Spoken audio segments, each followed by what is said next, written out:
Student, यदि आप NCERT pattern के सभी वीडियोस देखना चाहते हैं, चाहे वह मैथ, फिजिक्स, केमिस्ट्री कोई भी हो, तो आप हमारे चैनल पर बने रहें। हेलो छात्रों, स्वागत है आपका अपने YouTube चैनल पढ़ाई का कीड़ा में।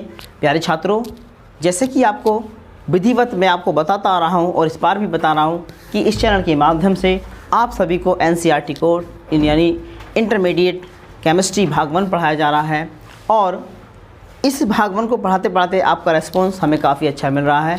और प्यारे छात्रों, आप इसी तरह हमें अपना प्यार देते रहिए और हम आपके लिए भरपूर एनर्जी से भरपूर और पूर्ण मैटर के साथ आपके सामने वीडियो प्रस्तुत करते रहेंगे। तो प्यारे छात्रों, आज उसी क्रम में हम लेकर आए हैं आपके लिए नया टॉपिक जो कहलाता है हमारा नोबल गैसेस या उत्कृष्ट गैसें। प्यारे छात्रों, बहुत ही इंटरेस्टेड टॉपिक है हमारा और प्रत्येक टॉपिक का इंटरेस्ट लेने के लिए, उसकी पूर्ण जानकारी हासिल करने के लिए आप वीडियो को अंत तक देखिए ताकि आपको मिल सके बेहतर नॉलेज और बेहतर पढ़ाई की सामग्री। तो प्यारे छात्रों, आइए टाइम ना वेस्ट करते हुए आज का टॉपिक शुरू करते हैं जो है उत्कृष्ट गैसें। देखिए, उत्कृष्ट गैसें, सबसे पहले हमें ये जानकारी होनी चाहिए कि उत्कृष्ट गैसें होती क्या हैं, अर्थात वे गैसें जो कि रासायनिक रूप से निष्क्रिय होती हैं। हमें समझ में आ गई, जो गैसें रासायनिक रूप से निष्क्रिय होती हैं, जो रिएक्शन नहीं करती, वो क्या कहलाती हैं? उत्कृष्ट गैसें या निष्क्रिय गैसें कहलाती हैं। इनको नोबल गैस के नाम से भी जाना जाता है। इन गैसों को प्राय छात्रों वर्ग 18 के 0 ग्रुप में स्थान दिया गया है। इनमें कौन कौन सी हैं? Helium, neon, argon, krypton, xenon और radon.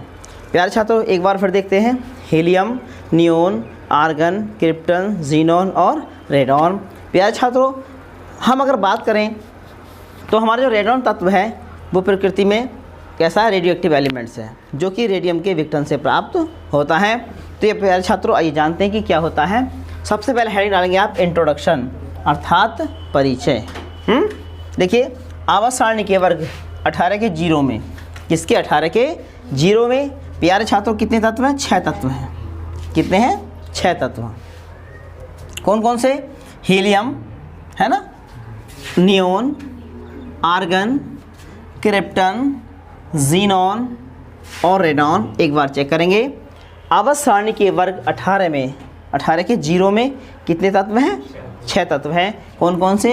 Helium, neon, argon, krypton, xenon और रेडॉन।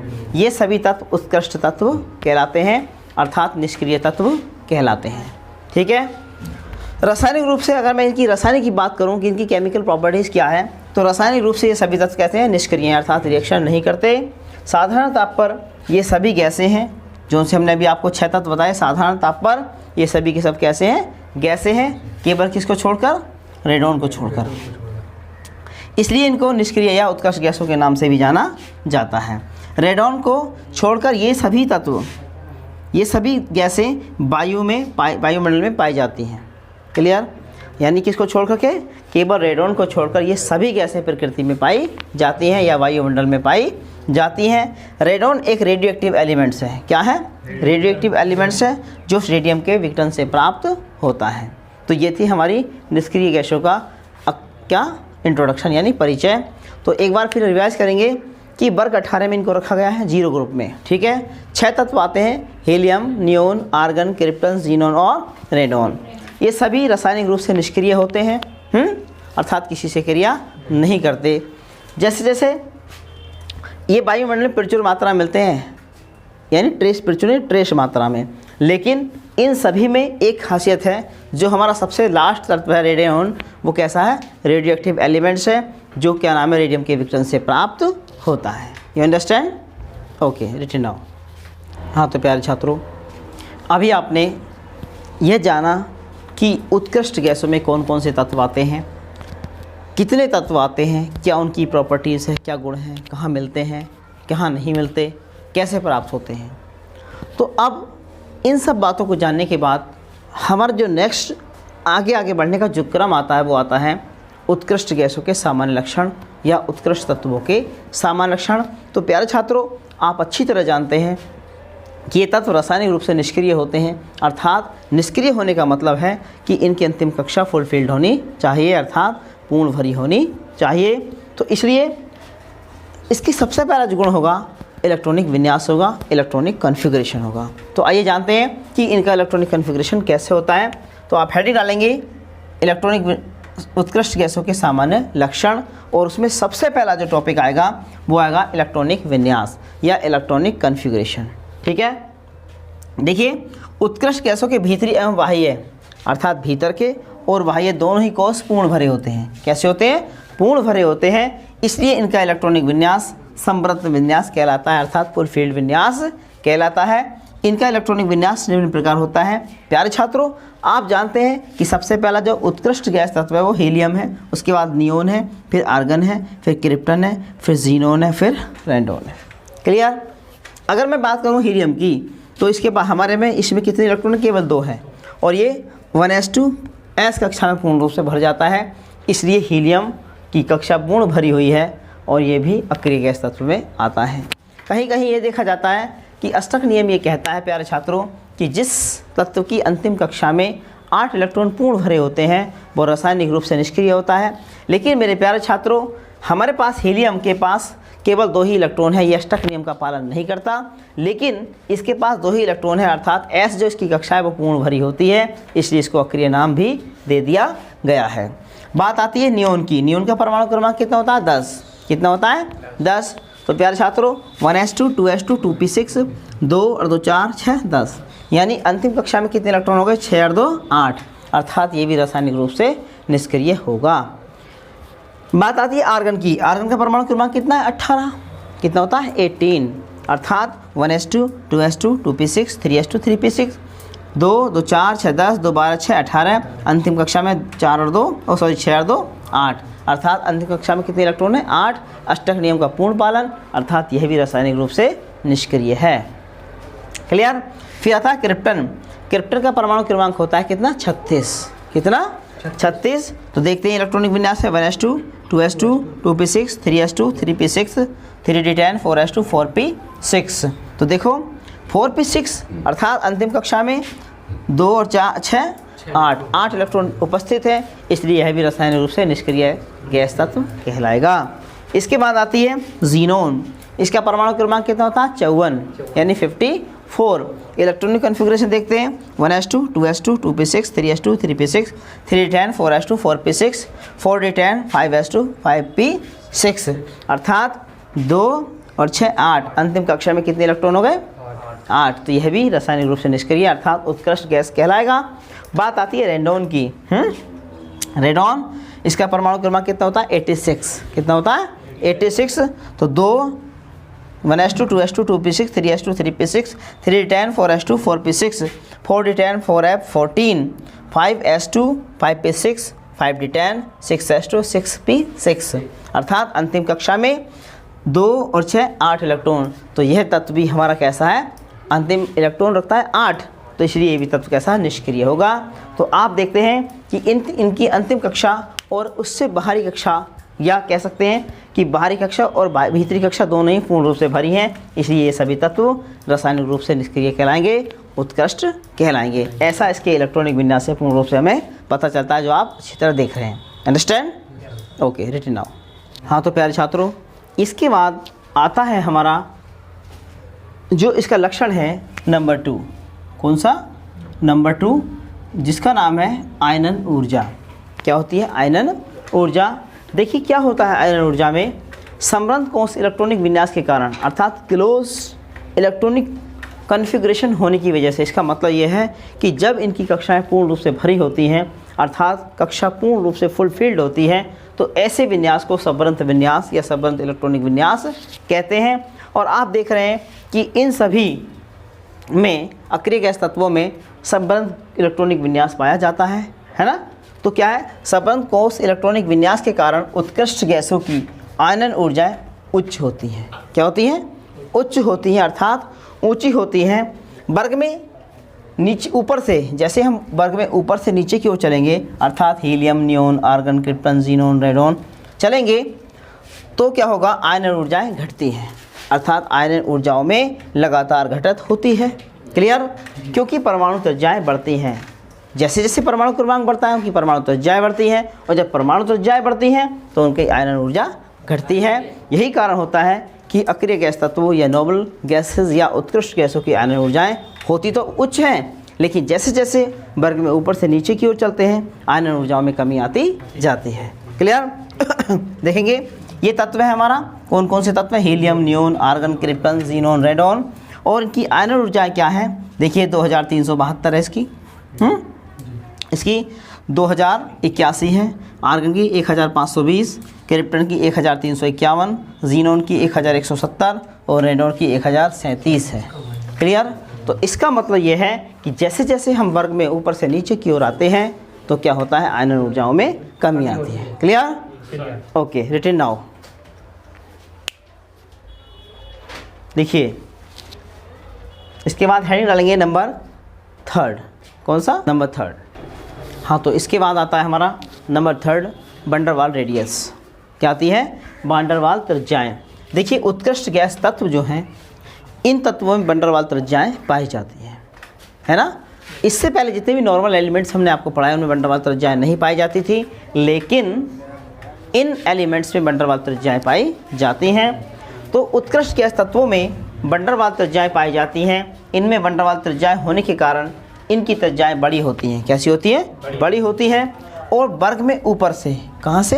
वर्ग में ऊपर से, अर्थात हीलियम से लेकर कहाँ तक? जीनोन तक आने में, है ना, ऊपर से नीचे की ओर आने में ये त्रिज्याएं हमेशा बढ़ती हैं। क्या होता है? देखो तत्व क्या हमारे? हीलियम, नियोन, आर्गन, क्रिप्टन और जीनोन। ठीक है, इसकी बात करें हम, ये 1.2 होती है, ये 1.6 होती है, 1.9 होती है और ये 2 होती है और ये 2.2 होती है। इसलिए आप देख रहे हैं कि हीलियम से लेकर जीनोन तक वैन डर वाल त्रिज्याओं में लगातार वृद्धि हुई है।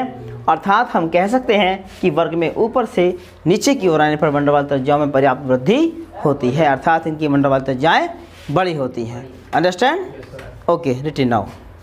तो प्यारे छात्रों, अब हम पहुंचते हैं इसके अगले पॉइंट पर, जो है melting point and boiling point, अर्थात गलनांक और क्वथनांक।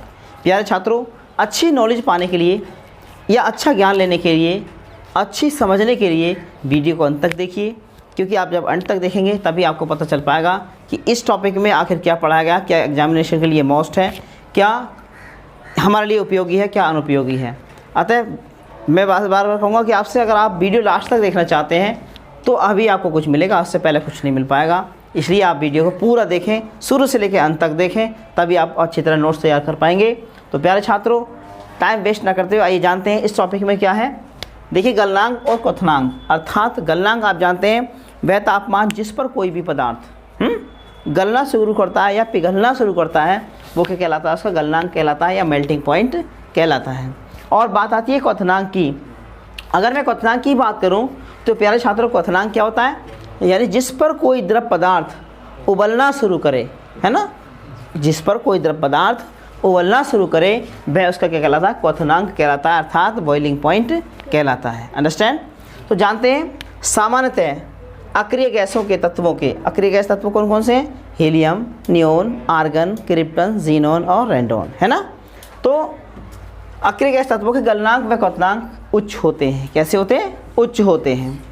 वर्ग में जैसे ही हम ऊपर से नीचे की ओर चलेंगे परमाणु क्रमांक बढ़ेगा, और जब परमाणु क्रमांक बढ़ेगा तो इनके मेल्टिंग पॉइंट और बॉइलिंग पॉइंट भी बढ़ जाएंगे। हम कह सकते हैं कि वर्ग में नीचे की ओर जाने पर इन तत्वों के गलनांक व क्वथनांक बढ़ते जाते हैं। अर्थात गलनांक और क्वथनांक में पर्याप्त वृद्धि होती है। कहीं भी ऐसा सिस्टम देखने को नहीं मिलता है कि जहाँ पर इनकी गलनांक में या क्वथनांक में कमी हो रही हो, ऑलरेडी बढ़ते ही चले जाएंगे। समझ में आ रही है?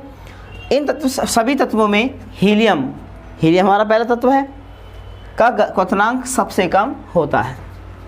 जब भाई क्वथनांक सबसे कम है तो भाई गलनांक भी कम ही होगा, बड़ी जायज़ सी बात है। इतना तो आप अच्छी तरह सोच ही सकते हैं। तो बड़ी सीधी सी बात कह दी है उसने कि जैसे वर्ग में ऊपर से नीचे की ओर चलेंगे इनके गलनांक और क्वथनांक बढ़ते हैं, अर्थात पर्याप्त वृद्धि होती है। जैसे कि दिया है, ये तत्व दिए हैं helium, neon, argon, krypton, xenon और रेडॉन। अंडरस्टैंड? यहाँ पर हीलियम का अगर मैं गलनांक की बात करूँ कितना है? 3 डिग्री सेंटीग्रेड। क्वथनांक कितना है? 4 डिग्री सेंटीग्रेड। अगर मैं नियोन की बात करूं तो इसका गलनांक कितना है? 24 डिग्री सेंटीग्रेड। और इसका कितना है? 27। अंडरस्टैंड? अगर मैं आर्गन की बात करूं प्यारे छात्रों, कितना होता है? 84 डिग्री सेंटीग्रेड। और क्वथनांक की बात करूँ तो कितना होता है 87। क्लियर। इसके बाद क्रिप्टन का गलनांक कितना है 116 और क्वथनांक कितना है प्यारे छात्रों 120। इसी तरह जीनोन की बात करूं तो जीनोन का क्वथनांक कितना है 161 और इसका है 166। You understand. और बात करूं प्यारे छात्रों रेडोन की तो ये इसका 202 है क्वथनांक और गलनांक और क्वथनांक कितना है 208। तो प्यारे छात्रों आपने अभी बड़ी स्पष्ट तरीके से देखा कि वर्ग में ऊपर से लेकर जैसे नीचे को चलते हैं इनके परमाणु क्रमांक में वृद्धि तो होती है, इनके गलनांक और क्वथनांक में पूर्ण वृद्धि होती है। इसलिए हम कह सकते हैं कि अक्रिय गैस तत्वों के गलनांक और क्वथनांक उच्च होते हैं। You understand. Okay, written now. हाँ तो प्यारे छात्रों अभी आपने पढ़ा कि गलनांक और क्वथनांक के बारे में कि हमारे जो अक्रिय गैस तत्व होते हैं इनके जो गलनांक और क्वथनांक होते हैं कैसे होते हैं, ऊंचे होते हैं। कितने होते हैं, ऊंचे होते हैं। और जैसे जैसे परमाणु क्रमांक बढ़ता है या सीरीज में ऊपर से लेकर नीचे को आते हैं तो इनके परमाणु क्रमांक में वृद्धि तो होती है, साथ में इनकी गलनांक और क्वथनांक में भी पूर्ण रूप से वृद्धि होती है। आइए अब जानते हैं कि ये हमें सब पता है और आपको भी मैंने बता दिया है कि ये रासायनिक रूप से निष्क्रिय होते हैं। कैसे होते हैं, अगर निष्क्रिय नहीं होते तो इनको निष्क्रिय गैस तत्व या अक्रिय गैस तत्व या उत्कृष्ट गैस नाम नहीं दिया जाता। लेकिन कुछ एक परिस्थितियाँ ऐसी होती हैं जिसमें जीनोन जो हमारा एलिमेंट्स है वो कुछ परिस्थितियों में फ्लोरीन या ऑक्सीजन से रिएक्शन करके कुछ यौगिक बना देता है। तो आइए जानते हैं कि इनकी रासायनिक प्रकृति कैसी होती है। तो आप हेडिंग डालेंगे रासायनिक प्रकृति या केमिकल नेचर। देखिए उत्कृष्ट गैसें जो हमारे उत्कृष्ट गैस तत्व होते हैं रासायनिक रूप से निष्क्रिय होते हैं, अर्थात कोई रिएक्शन नहीं करते। कारण क्या है, इनमें जो क्लासेस होती हैं, जो कक्षाएं होती हैं, जो कोर्स होते हैं प्यारे बच्चों वो पूर्ण रूप से भरे होते हैं, यानी फुलफिल्ड होते हैं। इसलिए ना तो ये इलेक्ट्रॉन देते हैं ना इलेक्ट्रॉन लेते हैं, इसलिए रासायनिक रूप से निष्क्रिय होते हैं। और रासायनिक रूप से निष्क्रिय होने का भी इनका उच्च इलेक्ट्रॉन विभव का होना है। कारण क्या है, और आयनन ऊर्जा का कम होना है। देखो कैसे उत्कृष्ट गैस तत्व रासायनिक रूप से निष्क्रिय होते हैं। उत्कृष्ट गैसों का संबंध कोष इलेक्ट्रॉनिक विन्यास, संबंध कोष का मतलब पूर्ण भरा कोष, इलेक्ट्रॉनिक विन्यास और उच्च आयनन विभव, है ना, उच्च आयनन विभव गैसों की या उत्कृष्ट गैसों की निष्क्रिय प्रकृति के लिए उत्तरदायी है। प्यारे छात्रों आपको भली भांति ज्ञात हो गया है कि इनके कोष का पूरा भरा होना और दूसरी बात उच्च आयनन विभव में होना, यानी आयनन विभव का मान ऊंचा होना इनकी निष्क्रिय प्रकृति को बढ़ावा देता है, अर्थात इन्हें निष्क्रिय बना देता है। तो इसलिए हम इसको निष्क्रिय तत्व कहते हैं। तो कहता है जीनोन की आयनन ऊर्जा कम होने के कारण, समझ में आ गया, इनका आयनन विभव तो ऊंचा है लेकिन जीनोन इनमें जो तत्व है उसकी आयनन ऊर्जा कम होने के कारण जीनोन विशेष परिस्थितियों में, किसमें, कुछ विशेष परिस्थितियों में, साधारण परिस्थितियों में नहीं, कुछ विशेष परिस्थितियों में फ्लोरीन के साथ और ऑक्सीजन के साथ, किसके, फ्लोरीन के साथ और ऑक्सीजन के साथ क्रिया करके रासायनिक यौगिक बनाती है। कौन बनाती है, जीनोन। एग्जाम्पल के तौर पर जैसे जीनोन ने किससे, फ्लोरीन से क्रिया करी तो जीनोन फ्लोराइड तत्व बन गया। इसी तरह XeF4 भी तत्व बन जाता है जब ये रिएक्शन करता है। अंडरस्टैंड। वैसे तो ये रासायनिक रूप से निष्क्रिय होते हैं, रासायनिक रूप से निष्क्रिय होने के कारण इनकी कक्षाओं का फुलफिल्ड होना है और उच्च आयनन विभव होना है। क्लियर। जब उच्च आयनन विभव होगा तो ये रासायनिक रूप से निष्क्रिय होंगे, अर्थात किसी से क्रिया नहीं करेंगे। लेकिन जब विशेष कंडीशंस आएगी वो भी किसके साथ, केवल जीनोन में, क्योंकि उसका आयनन विभव क्या है, कम है, क्या है, नीचा है। इसलिए वो विशेष परिस्थितियों में किससे, फ्लोरीन से क्रिया करके या ऑक्सीजन से क्रिया करके कुछ रासायनिक यौगिक बना लेता है। अंडरस्टैंड। Okay, written now. हाँ तो प्यारे छात्रों अभी आपने अक्रिय गैस तत्वों को पढ़ा और आपने जाना कि अक्रिय गैस तत्व क्या क्या गुण प्रदर्शित करते हैं, क्या इनके मेल्टिंग पॉइंट होते हैं, क्या बॉइलिंग पॉइंट होते हैं, क्या इनके केमिकल रस गुण होते हैं, है ना।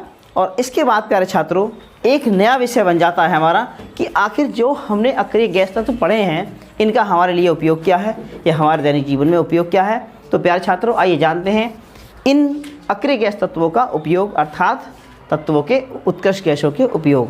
तो आप हेडिंग डालिएगा, बड़ी प्यारी सी हेडिंग है, उत्कृष्ट गैसों के उपयोग। प्यारे छात्रों क्योंकि हमारा सबसे पहला तत्व क्या है, हीलियम है। क्या है, हीलियम है।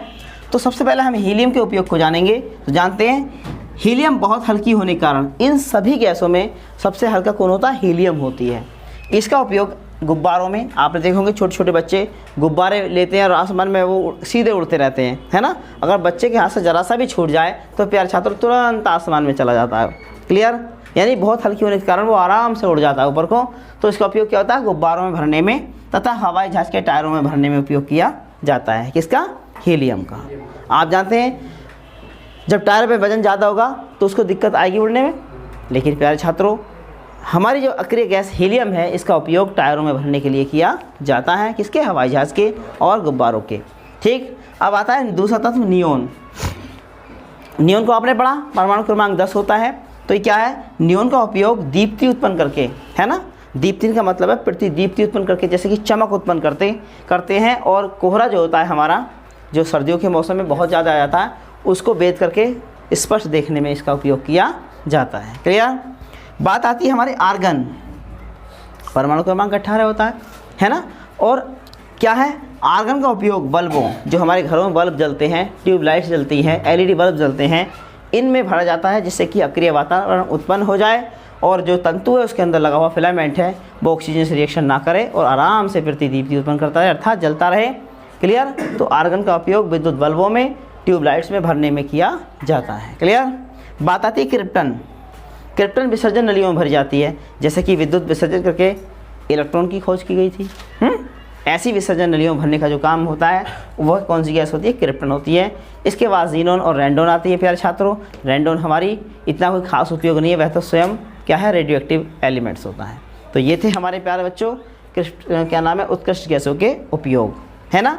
आपको भली बात ही समझ में आ गए होंगे। प्यारे छात्रों मैं बार बार आपसे यही कहूँगा कि वीडियो को अंत तक देखिए, ताकि आपको पता चले कि इस वीडियो के अंतर्गत आखिर ऐसी क्या चीज़ है जो बहुत इंपॉर्टेंट है। हर वीडियो में कोई ना कोई चीज़, कोई ना कोई बात वो बहुत मोस्ट इंपॉर्टेंट होती है, ताकि आपको अपने एग्ज़ाम में अच्छी प्रिपरेशन करने का मौका प्रदान करती है।